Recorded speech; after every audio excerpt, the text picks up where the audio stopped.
ప్రముఖ నటి నిర్మలమ్మ గతించి 16 ఏళ్లైంది. ఇప్పటికీ నిర్మలమ్మ నటించిన అనేక చిత్రాలు బుల్లితెరపై కనువిందు చేస్తూనే ఉంటాయి. బాలకృష్ణ, చిరంజీవి, నాగార్జున, వెంకటేష్, మోహన్ బాబు వంటి హీరోలకు అమ్మమ్మగా, బామ్మగా నటించిన నిర్మలమ్మ అంతకుముందు మహానటులు ఎన్టీఆర్, ఏఎన్నార్కు, తర్వాతి తరం హీరోలకు శోభనబాబు, కృష్ణకు కూడా తల్లిగా నటించి మెప్పించారు.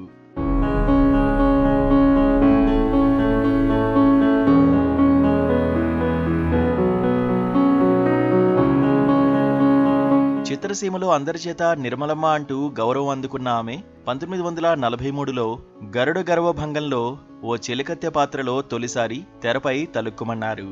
తర్వాత 1961లో కృష్ణప్రేమలో రుక్మిణి పాత్రతో మళ్లీ తెరపై కనిపించారు.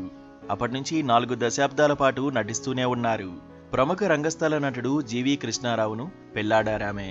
ప్రసాద్ ఆర్ట్ పిక్చర్స్ వారి భార్యాభర్తల్లో ఏఎన్నార్కు తల్లిదండ్రులుగా నిర్మలమ్మ, గుమ్మడి నటించారు.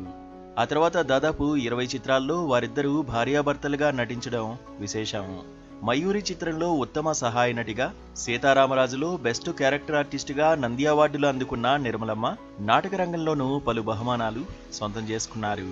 2009 ఫిబ్రవరి 19న కన్నుమూసిన నిర్మలమ్మను తెలుగు ప్రేక్షకులు ఎన్నటికీ మర్చిపోలేరు.